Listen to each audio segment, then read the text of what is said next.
सभी मित्रों को आदेश आदेश। आज हम बात करेंगे वचन का कि वचन लेना क्यों जरूरी है, वचन किस लिए लिया जाता है, क्या है इसका पद्धति, कैसा है, क्यों वचन लेना बहुत जरूरी है। इसके बिना साधना का कोई मतलब नहीं है। स्मरण रहे हर हाल में आपको वचन लेना जरूरी है।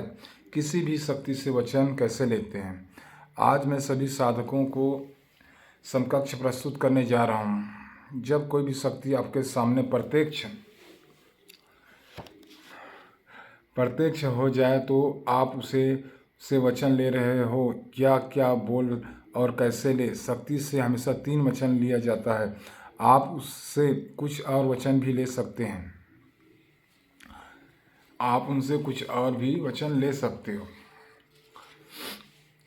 लेकिन जितने वचन लेते जाओगे उतने उलझते जाओगे, यानी आप बन जाओगे। शक्ति को हमेशा वचन साक्षी रख कर लेना चाहिए।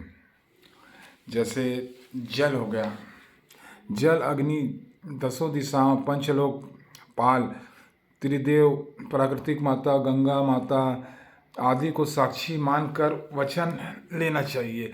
अगर इस्माइल मुसलमानी शब्द हो तो अम्ल हो तो मोहम्मद पीर, फातिमा या 1,80,000 पीर पैगंबर आदि वचन हाथ में जल रखकर वचन कराए या अपने हाथ पर रख कर वचन कराए। पहला वचन, अब आप सुनिए, पहला वचन आपको लेना है वो, जब मैं चाहूँ, जैसा चाहूँ, धरती आसमान हो, चाहे 10 दिशाएं, कहीं भी बुलाऊं, घर हो या बाहर हो, खेत हो खलिहान, चाहे जहाँ भी हो, चाहे जैसे भी बुलाऊं, तुम्हें हाजिर होना होगा। हर हाल में तुम्हें आना होगा ही होगा। यह हो गया पहला। जब कोई शक्ति अपनी मर्यादा रखता है, देती है कि मैं वहीं नहीं आ सकता, शक्ति या नहीं आऊँगी, जैसे किसी मंदिर में, किसी मजार पर, किसी अन्य स्थान पर, तो उसकी बातों को समझो कर हाँ कर देना चाहिए। दूसरा वचन भी समझ लीजिए। अब दूसरा वचन में छठ कर्म आदि कराइए, धन की मार्ग बनाओ, सट्टा का नंबर दोगे, मेरी शारीरिक परेशानी से मेरी मदद करोगे, और सबसे जरूरी बात, तुम मुझे कभी भी किसी भी बात के लिए झूठ नहीं बोलोगे। यदि कोई शत्रु मुझे परेशान करेगा तो उसे सबक भी सिखाओगे। साधक को अपने हिसाब से जो करवाना चाहे हो वो तुम वचन में बोलकर करा सकते हो, वरना बाद में शक्ति ये कहकर के मुकर जाएगी कि ये वचन गलत है, ये करना मेरे लिए गलत है, तो आप फंस जाओगे। और तुमने मुझसे वचन अच्छा काम के लिए लिया है, तुमने वचन मेरे से अच्छा काम के लिए लिया है और तुम मेरे से गलत काम करा रहे हो। ये वचन बहुत बहुमूल्य है, इसे आप अपने मनबल से कुछ भी सोच समझ कर एवं संभल कर लेना।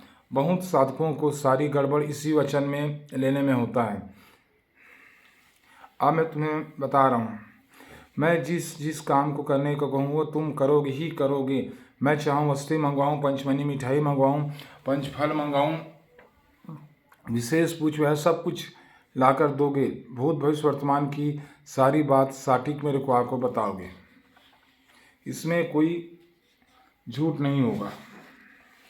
साधक बोले, अब मैं तुम्हें तुम मेरी और मेरे परिवार को हमेशा रक्षा करोगे और सुरक्षा करोगे। तुम मुझे और मेरे परिवार को कभी भी किसी भी बात पर परेशान नहीं करोगे, चाहे मुझसे हो या मेरे परिवार को कोई भी किसी भी गलती हो जाए, तुम मुझे परेशान नहीं करोगे। और भविष्य में यदि मैं चाहूँ तुम्हें विसर्जित कर सकता हूँ या किसी अन्य आदमी को दे सकता हूँ। ये सब बात, तीनों वचन आपको रखना ही पड़ेगा। तो वचन लेते वक्त आपको बहुत सोच समझ कर लेना पड़ेगा। इन तीनों में से भी कोई भी वचन यदि तोड़े तो जलकर भस्म हो जाओगे या लोना चमाने कुंड में डूब कर मरोगे। आप मुझे कुछ शब्दों में भी वचन ले सकते हो, डायरेक्ट सीधा भी ले सकते हो भाई। जैसे कि 3 वचन नॉर्मल तरीके से ही कैसे ले सकते हो आप। पहले जब चाहे जिस जिस जगह बुलाऊं हाजिर होना ही होगा। दूसरा जो कहूं जो पूछूं जो मांगूं जहां भेजूं वहां जाना ही होगा। तीसरा मुझसे बिना पूछे कोई कार्य नहीं करना होगा। इस तरह के वचन लेने में हमेशा आप सुरक्षित रहोगे। भाई कभी भी शक्तियों से वचन बहुत सोच समझ कर लेना और देना। आप कुछ भी आहुति नहीं होगा। शक्ति यदि आप कुछ बातों के लिए मना कर दे तो उसकी बातों को मान लेना चाहिए, जैसे जिस प्रकार हो सहमति हो जाए।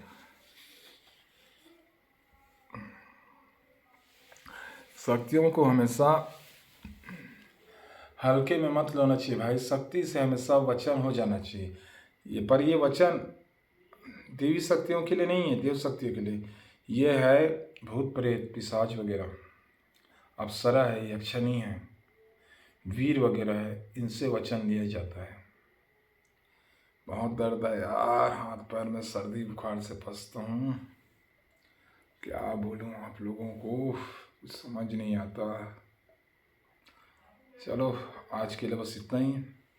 सभी को आदेश आदेश।